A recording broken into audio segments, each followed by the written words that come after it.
We're actually not going early. We go just typical as we do. Anytime we're going to travel across 2 time zones or more, we're going to go 2 days early. That's just typical for MLS travel, so it's really nothing out of the ordinary for us. And I would say that our fitness level, from my point of view, is extremely high right now. And so I think that we're absolutely ready for a game at altitude at this point in the season. I think our guys are prepared. It's just dead ball situations. Even to look and see how we gave up the dead balls, I would say it's not through a lack of effort or a lack of tracking back by any of our players. Both of them, I think, come about because San Jose is losing the game 3-0 and throwing a lot of numbers at us and taking all kinds of risks.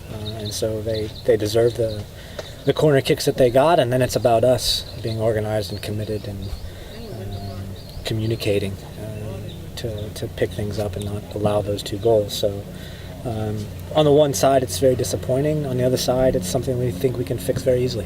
But too short a time to tell, to be honest. Probably, in hindsight, wish maybe I had made that decision a little quicker. Get him in and give him a few more minutes, get him acclimated to the group a little bit more. But he's had some really good training sessions the past several days, in the past week and a half, 2 weeks now. So he's moving in a very positive direction.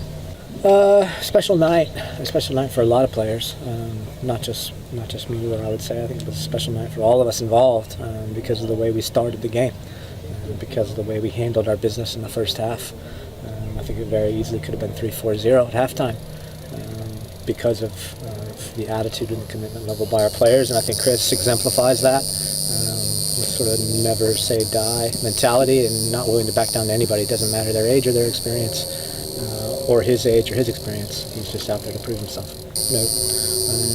This is very, very rare in my coaching experience, which now is on the 11th year. I've never had a first-year player making this kind of contribution. So I think it speaks volumes for him.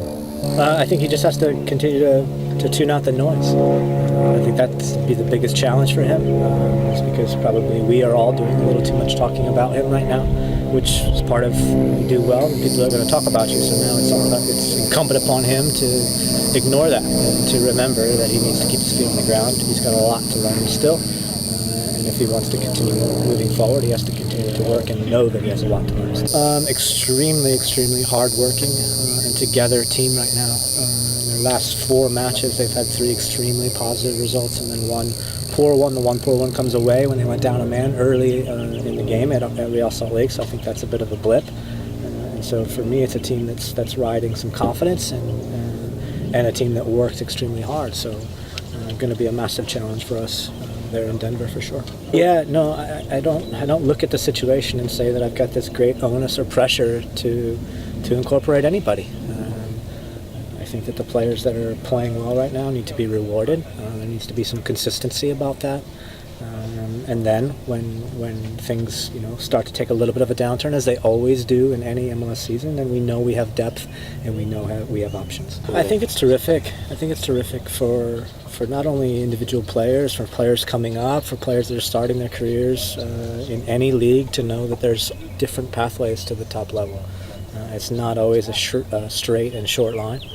It's oftentimes riddled with steps forward and multiple steps backwards. So I'm pleased for Enzo. He's a terrific young man, and I'm also pleased for what that means for all of the players that are coming up as professionals in our league. And I'm also finally pleased for that shows something about the developmental process and the system that we have in place, where a player can drop down to the second level for a little while and then come back up.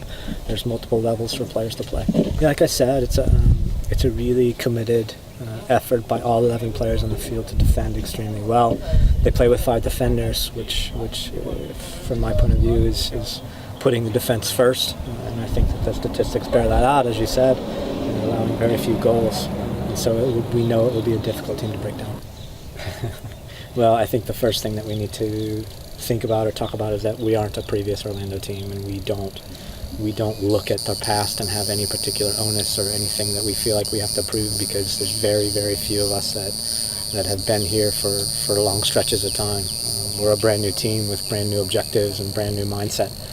And so we need to just stay focused on ourselves, not worry about the past, and also stay focused on the fact. The fact of the matter is that we have a lot of improvement to make still. Yes, we have some wins in a row now, but we could have been better in all of those games, and frankly should have been better in all those games. I think that it's oftentimes the case where you have players that are just on the same wavelength, I saw that really from day one of preseason,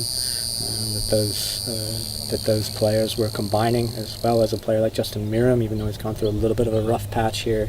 He has a very good understanding with those attacking-minded players as well, and so I think, again, we have options. Dom wasn't even with us really in preseason, so it's kind of amazing to see him come on so quickly and that understanding, that fluidity to be there so quickly. But things like that happen when you have guys that are talented players and guys that have the right mindset. RJ Allen was available last week. He was in the 18, ready to go in at any given moment. That stays the same. Scott Sutter still struggling with the knee and recuperating from that. Hasn't been out to a full training session. And then John is still having some symptoms from the second concussion, and so we don't even have a timeline on that. A team that plays with two strikers, and they play with the two strikers a little differently than most. And so because of that, I think it creates some real tactical problems for opponents. The majority of the teams in MLS play with only one striker now, and so that's what I think back fours are very, very accustomed to seeing week in and week out. And then when you face the two strikers, I think there's a lot more communication that needs to happen amongst the back four, including the two holding midfielders, and that's where they cause their problems, Colorado.